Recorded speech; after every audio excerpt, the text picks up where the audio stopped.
Hello and welcome back to my channel, everyone. Just in case you're new, my name's Kenny and I'm here every single week to talk about movies. And just in case you're tuning in late, we are in the middle of my 5 Fridays of October, where every week I reveal a different horror-themed top 5 countdown. Last week I ranked my top 5 family-friendly scary movies. If you missed it, shame on you. You'll have to go back and check it out, but after you watch this video first. This week I'm counting down my top 5 favorite horror franchises. Now remember, these are my favorites. If your favorite doesn't make it on the list, that's okay. We could still be friends. Just put your list in the comments so we can compare. Okay, here we go. Number 5, Tremors. The first one, of course, it's a horror classic and a must-watch for everyone. Some small town in the middle of some desert is attacked by these huge underground man-eating creatures called graboids. Basically Jaws, but on land. It stars Kevin Bacon, and this is actually his second time in the first of a horror movie franchise. If you can guess the other one before I reveal it, then we really are friends. Tremors is actually kind of unique. Unlike other horror movies, it mostly takes place during the day. So while the movie does get tense, the daytime setting gives it kind of more of an action movie vibe. It makes it very watchable and enjoyable to people who don't typically like horror movies. So if horror isn't your thing, you should definitely give this one a shot. The later movies introduce other forms of the graboids. In the second one, they turn into some like two-legged bird-looking creature called Screechers. The third movie introduces ass blasters. The Screechers get the ability to fire an explosion from their ass, which launches them into the air where they fly around. Ass blasters. And the franchise only gets more absurd as it goes. Later sequels are actually prequels that take us back to the 1800s. Some sequels take the action to the Arctic. None of them compare with the first. Like I said, it's a classic. But that doesn't mean the later ones are bad. Some of them are bad.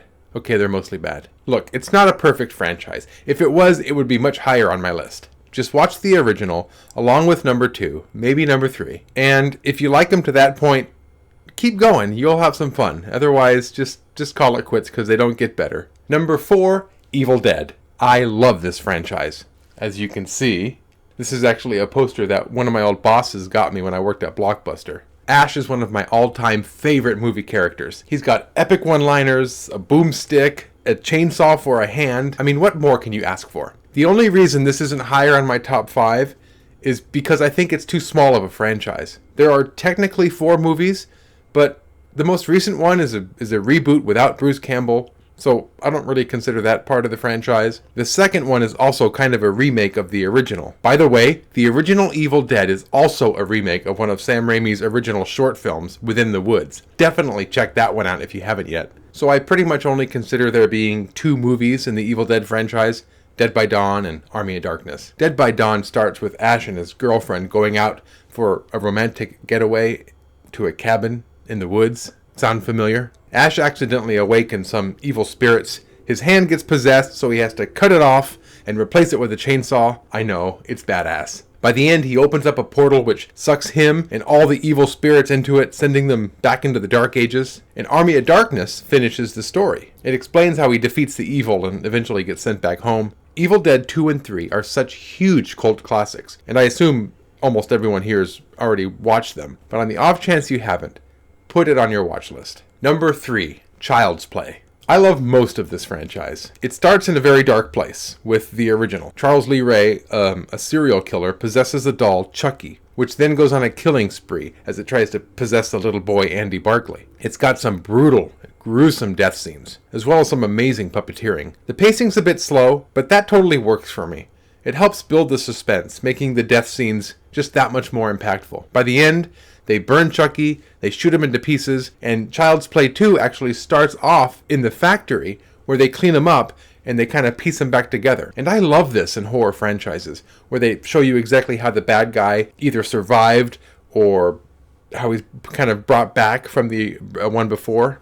We also get reintroduced to Andy, who's been taken away from his mother and put into foster care. It's kind of a sad subplot, if you really stop to think about it. Chucky finds Andy, and we basically start all over again. Chucky goes on a killing spree, trying to possess him. The sequel's a bit faster paced than the original. It also has a much larger, exciting finale.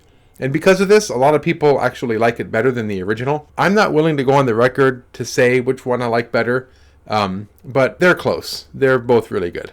Number 3 also picks up right where 2 ended. We get to see exactly how Chucky is reanimated. Funny story, Child's Play 3 is actually the very first one I ever watched when it was new. And I remember watching it as a kid. In the scene where Chucky's kind of stalking some guy, the guy reaches under the couch to find something and Chucky actually kind of pushes it forward for him. And I actually thought from this scene that Chucky had become a good guy. I really thought that they would have flipped his character. What did I know? I was 7. Anyway, Chucky continues stalking Andy, who this time is in boot camp. One of my favorite scenes is where Chucky replaces all the paint bullets with real bullets during a game, and they actually start shooting each other. I know now that this is totally ridiculous, but what did I know? I was 7. Bride of Chucky is where the franchise kind of begins to derail. It starts to make fun of itself and goes a little slapstick, which I don't really mind. I mean, comedy absolutely has a place in horror, and Bride of Chucky wasn't terrible. My problem is that after this movie, I mean, they doubled down on camp and just removed about all the horror. They brought the franchise to a place that it made it really hard to recover. They did the best they could with Curse of Chucky, bringing the franchise kind of back to more darker roots. But then Cult of Chucky was like, what the fuck? The 2019 reboot was good, but as far as I'm concerned, that's not part of the franchise. Maybe once that one gets a sequel or two, then it can have a place on my list. But for now, it's its own movie. Hopefully next year's Chucky TV series will do the franchise right and kind of bring it to a higher spot on my list. I don't know. We'll see. Number 2, Friday the 13th. Who doesn't love some Jason Voorhees? Probably the most brutal of all the horror slashers. Jason chops people in half, like not hamburger way, by the way, like hot dog way. You know what I mean. He punches heads off and freezes your head and smashes it, and nobody is safe from getting a machete to the face. Not even Jason himself. Not even the disabled. I mean, come on, look at this poor guy. The one thing that stands out to me the most about the Friday movies are the endings. The Friday movies have some of the best final fights. The first one really set the stage well, where the final girl fights off Pamela Voorhees in a long battle sequence. We go from the main house to the cabins to like all previous locations in the movie. And every sequel afterwards really follows this format. We don't just get one fight in one setting.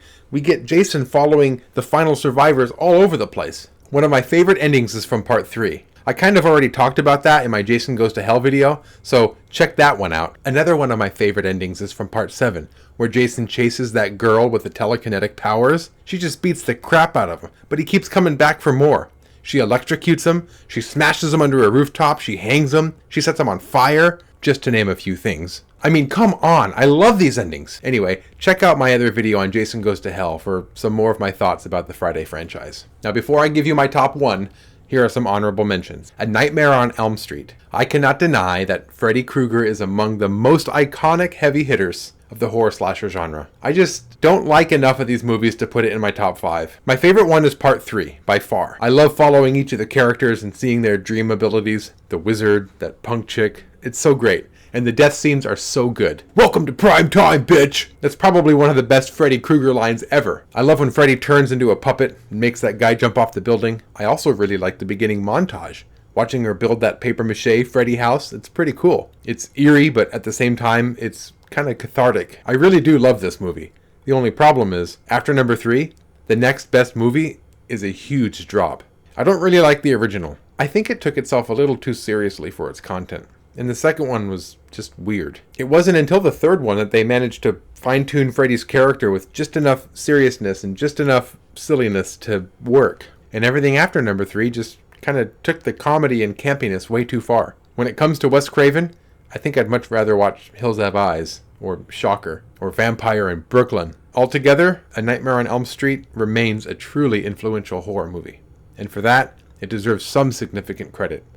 I just personally don't like it much, so it can't go on my top 5. Hellraiser. This is a franchise I want to like so bad. I love Pinhead and the rest of those disgusting Cenobites. The whole lore of the Hellraiser franchise is so captivating to me. The idea that these beings are traveling through dimensions, torturing people, and using strange demonic Rubik's Cubes. I mean, it's sick and twisted. I love it. But what the hell happened? The franchise gave us 2 solid movies, and then it just stop trying. I mean, these movies are so awful. It's hard to even put into words. I heard that the later Hellraiser movies were never even intended to be Hellraiser movies. They were trying to make some other lame horror movie, and in some desperate attempt to try and make it work, they just wrote in the Cenobites at the last minute, hoping to draw in some money. I don't know if this is true, but probably is. Okay, number 1. You probably already guessed it. Halloween. Surprised? I didn't think so. Just about anybody who knows me also knows that I absolutely love the Halloween franchise. Like, love the franchise. Michael Myers, by far, is my favorite horror movie slasher. Not only did he start the whole genre, but no other slasher has surpassed him. Not Jason, not Freddy, nobody. Michael Myers is the most subtle of all the slashers, and that really makes it horrific. Jason is a hideous, disfigured brute, which is already scary. He hides in the dark woods, which is already a scary place. Freddy is also hideous and disfigured, and he hides in your nightmares, which is already a scary place. Michael Myers doesn't need all those theatrics. He's just a regular-looking dude wearing a simple, regular mask in a regular suburban neighborhood, and he still manages to be scary. Jason and Freddy, along with all the other slashers, also have motives. Jason is taking revenge on camp counselors who not only let him drown, but killed his mother. And Freddy is just taking revenge on all the parents who killed him by terrorizing their kids in their nightmares. Michael Myers doesn't have a motive. Now, I know what you're thinking. Michael Myers is condemned to kill his entire family. Well, this is the best part. Halloween 2018 established that this is just a rumor, something made up to scare people. The real reason Michael Myers is going around killing people is because he's just evil. A regular-looking, mask-wearing shape, if you will, who silently stalks his victims because he just wants to. Now that is scary. And that's why I think Halloween is the greatest horror movie franchise ever. Again, this is my list. If you have a problem with what did or didn't make it onto my top 5, that's fine. I still like you. Just use the comments down below to let me know what would be on your list. Well, that does it for me this week. If you haven't already, make sure to hit that subscribe button. That way you can be notified next Friday when I reveal my next top 5 video. As always, thank you for watching. And until next time, let's not just watch movies. Let's talk about them too.